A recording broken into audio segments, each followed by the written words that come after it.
Welcome into Arsenal reporter Max Dowman, who we all expected to be a part of the first team next year. It seems close to official that that is the case. I've actually spoken to his father. I know the family. The club has definitely briefed it to its top journalists, and the 15-year-old sensation is going to play a role in the first team next year, as he will turn 16 on December 31st of this coming year. So he is eligible, and it means so many different things. Number one, it means that Fabio Vieira probably does not play a role for Arsenal in the future. This is a player, Max Dowman, who can do just about everything from midfield. He can play as a number 10. He can play out on the right wing. You're going to see a lot of the way that Ethan was integrated, similarly to Max. So he'll probably play a little bit in the mid, probably play a lot out on that right-hand side in some cup games and whatnot, get the opportunity to gain some confidence, score some goals, really show everybody the talent that he has. And the way that the senior team talks about Max Dowman in training is absurd for a 15-year-old. I mean, they talk about him the way they talk about Miles Lewis-Skelly, and we've seen about what Miles Lewis-Skelly's already been doing, but Lewis-Skelly's 3 years the senior to Max Dowman. He is 18. Max Dowman is 15. Dowman finished the season on an absurd run of goals. I think it was 11 in his last 7. 15 goals on the season for Max Dowman in the under-18s.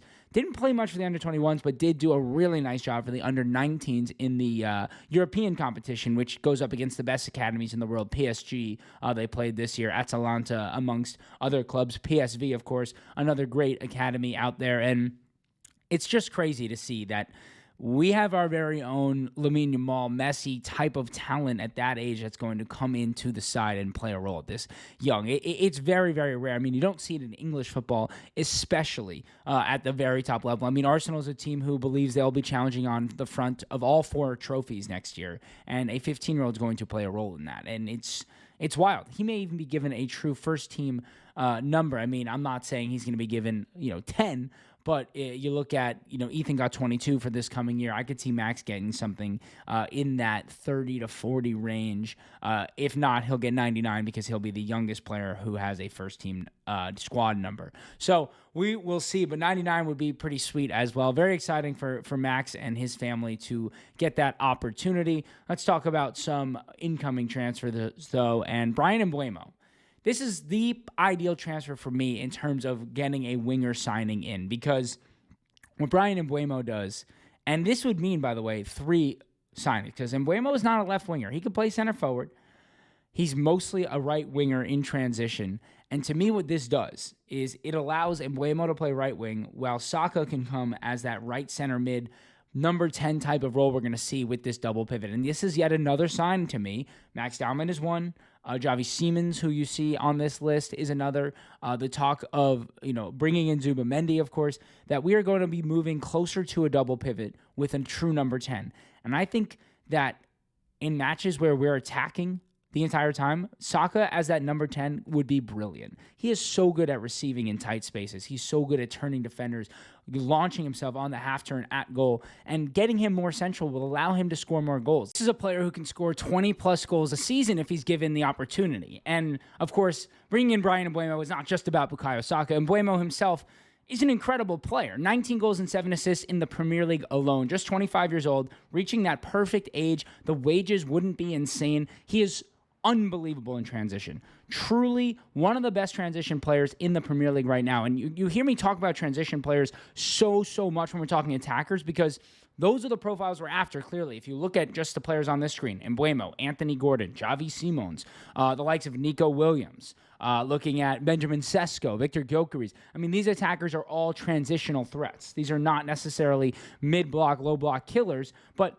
the way that we change and attack mid-blocks is going to be by getting out in transition more often, so that we're keeping a team a little bit more uneasy. If you think about the side that, not 23-24, the 22-23 side that was so good transitionally, teams started getting into mid-block second half of the year because we were so dominant, but we were still able to get out and score goals in transition a little bit more often because we had those transitional threats like Emile Smith-Rowe, like Gabriel Jesus, like Bukayo Saka was more transitional player at that time.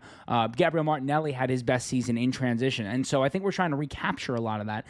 And Mbeumo could be a very good center forward option. I think you get an Mbeumo because you don't know who else is going to be fit and playing center forward for the rest of the season, just as another option. I think we all talk about Gabriel Martinelli as someone who could play center forward, but Arteta clearly doesn't like him there. And Mbeumo truly could play center forward. Great with his back to goal. Such a physical player. Really, really hope we go after the signing because I think it's manageable both in terms of wages, in terms of the fee, and I think it makes not only the current team better the way it is, but also gives us so much more flexibility in terms of players. And then Anthony Gordon was an interesting link that I was surprised we weren't more heavily linked with last season.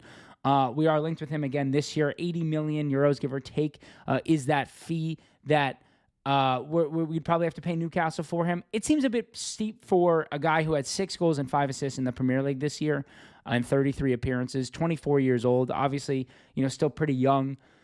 But we are lacking goals and assists from our front line. And as much as I like the way Anthony Gordon plays, he's so good at getting in behind the line, so good at being just a pest. Something we really do need. Someone who's going to, vary his runs, change the way he plays. He can play through the middle as well. Played a lot of center forward in the beginning of the year when Newcastle had some injuries to Callum Wilson and Alexander Isak. He's done it a couple times over the last few years. But I'm not sure about paying £80 million for a player who has just 11 goal contributions in the Premier League this year. What I do like about the link to to Anthony Gordon is it shows that we're kind of going after the model that I think Liverpool have done really well with, which is signing talent from the Premier League who has shown they can do it, who's ready to immediately make an impact. Think about Liverpool. They did it with Sadio Mane, Diogo Jota, those types of players who they're not the world's best, but Diogo Jota has scored so many crucial goals because he is just a player who knows the Premier League. He's versatile. He knows how the physicality of the league. He knows the grounds. I mean, these things are important. There's no element of transitioning into the side. It's just somebody who's ready to play, who's ready to make an impact. And I like that a lot about the links to Bryan Mbeumo, Anthony Gordon. But if we're going to sign Anthony Gordon, I'd rather go sign Antoine Semenyo for half the price and half the wages. So I don't think Anthony Gordon will come to fruition. But again, I do like that this is where we're headed. We're looking at probably one massive 80+ million, maybe 100 striker signing or left wing signing, depending on the player. And then 2 40 to 50 million signings for the attacking lineup, and then probably a defender and a goalkeeper. So I think we're looking at 4 to 5 more signings on top of Zubimendi this year. 4 will be the minimum, 5 total, including Zubimendi. That would be 2 attackers, Zubimendi, a defender, and a goalkeeper, so 5 total. But I really do like that. And lastly, Xavi Simons.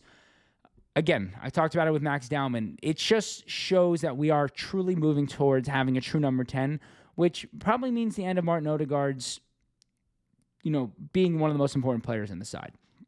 Martin Odegaard, it's funny. I think when he was a 16-year-old, 15-year-old prospect, we all thought of him as the next Ozil in a lot of ways, or just a true number 10 type of player, a creator. But Odegaard actually is much better in phase 2 than he is in phase 3. And I think Arteta has said this a lot, saying he wants Odegaard to shoot more. He wants Odegaard in that final third. That's where he sees him. But Odegaard has not taken that opportunity very well. And with the likes of Ethan, the likes of Max, a link to Xavi Simons, it shows you that with Zubimendi coming in, we are going to move toward a true number 10. And Xavi Simons, by the way, is the perfect player. He's Emile Smith-Rowe, but more athletic, more fit, and a little bit more dynamic version of him. He's somebody who, yes, Xavi Simons super comfortable playing out on the left. I think in the Premier League, he probably would have better immediate impact playing out on the left or right because there's more space. But a player who, when he gets into half spaces, gets on the half turn, gets the ball running at goal, he is so hard to stop, so creative, can score from so many different angles with both feet, such a good creator. 11 goals and 8 assists this year in the Bundesliga for Xavi Simons. Just 22 years old still. I mean, it seems like we've been talking about him forever. And I really think he would be an unbelievable signing. You get a winger like an Mbeumo or Semenyo. You get Xavi Simons, and you get a center forward.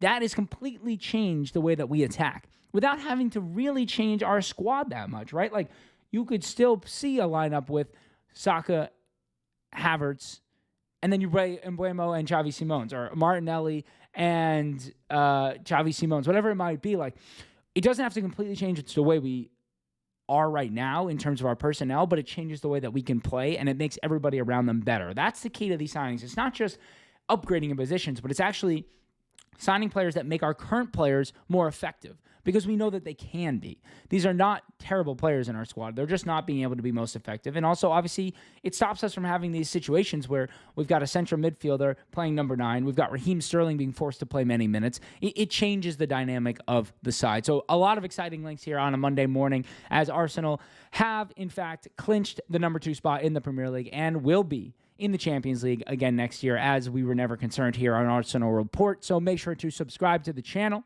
We're back daily with videos. Give us a like, give us a sub, and we'll talk to you tomorrow.